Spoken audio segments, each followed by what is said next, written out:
So today's video we're going to talk about cross-chaining. I'm making this video because we've sold some bikes to some people who are just getting into road biking or just getting into gravel biking, and they don't understand what we call STI shifting, which is the shift levers on a road bike. And they don't understand cross-chaining in the large, is what we're mainly talking about here. So we're going to discuss that today, and hopefully you have a better insight of what's going on with that. Let's take a look at the bike quick. So this is a form of cross-chaining. This is cross-chaining in the hardest gear in back and the easiest gear up front. And this is pretty common because people don't tend to shift that front derailleur. You want to shift that front derailleur. Now this is the other end of the spectrum right here. This is the easy ring in the back and the hard ring up front. Now this, you should downshift the front ring and then downshift the back ring here 3 cogs, I would suggest, and that should fix your problem there. So we're going to start going down the cassette here. So we're going to go down to the second gear, to the third gear, and then sometimes you can go to the fourth gear. It just depends, but basically what's going to happen, so right here, this gear is where we start rubbing on the front derailleur. This chain is starting to cross the plane too much. All road bikes have in the derailleur, or in the shifter actually, what is called a half step. So right now we shifted up to the half step here. So it's just the first click in your front derailleur, and that brings this derailleur up a little bit this way. It doesn't put it in the big chain ring, but it pushes it over here. So now you don't have any of the ticking on the front derailleur here. Now, here I would suggest, we're getting low enough in the cassette now, I would suggest that you should shift up 2 in the back here, and then come up in the big ring up here, so it would look like this. So you're gonna shift up 2, and then you're just gonna go all the way up here. So this right here, depending on your gearing, is about the same gear ratio.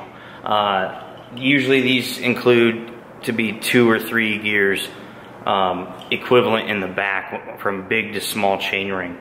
It just depends on what your ratios are. It can get very complex, but just to keep it simple, this is the same ratio as what we were in before. So this is like pedaling in the same gear. Now you can come down all the way down in this cassette if you want. This is where most people will ride. They'll ride in their big chain ring right here, and then they'll use these middle to upper gears here, and you can do that. That's perfectly fine.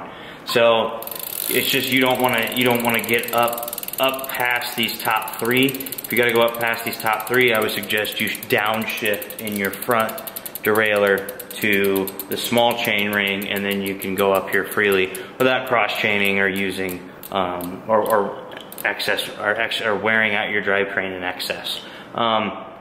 Does everybody follow this? No. Sometimes you don't. But if you can avoid it, it's a good idea. But if you can't, then it is what it is. You're just gonna have to deal with the noise. But you really don't want to be in this right here. This is just super inefficient when you're in the big here and the back and the front, the big chain ring up here. I think you're at like so this is a 34 back here, and I think this is a 50, but it doesn't say. It's a this is an entry-level bike, but like all your Shimano cranks, your true Shimano cranks, the chain rings will be marked with the teeth on them. But what I would do here is you should shift down to the front,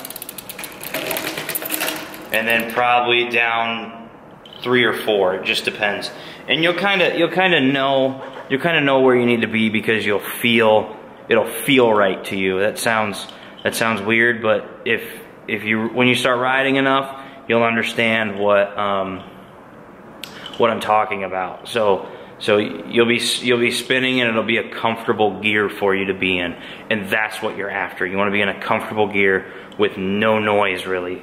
No ticking on the front derailleur, because that's generally how you start wearing out chains quicker. So that there is your basic shifting lesson. If you need any more help, stop in, we'd love to help you. We'll put your bike in the stand and we'll have you shift it, and we'll explain more what we're talking about. And there's just a lot of questions that you guys might have that I don't have, because I've done this for 11, 12 years. There's stuff that I don't think about and you guys do. So if you could bring that to my attention and help me out with that, that'd be great. And then we can reshoot this and furthermore help everybody out. But that's it for today's video. It was a short one. Thanks for watching today's video, guys. Make sure you like us on Facebook, follow us on Twitter, follow us on Instagram, and subscribe to us on YouTube. We'll get more videos out for you. Anywhere from 5 days to 3 days a week, we'll post a new video for you on there. And then like all our stuff on there too, and that'll get you more content. And make sure you click that little bell button in the side when you hit subscribe, because when we upload a new video, you'll be able to see when it comes in. But that's it for today. Have a good one, guys. Thanks.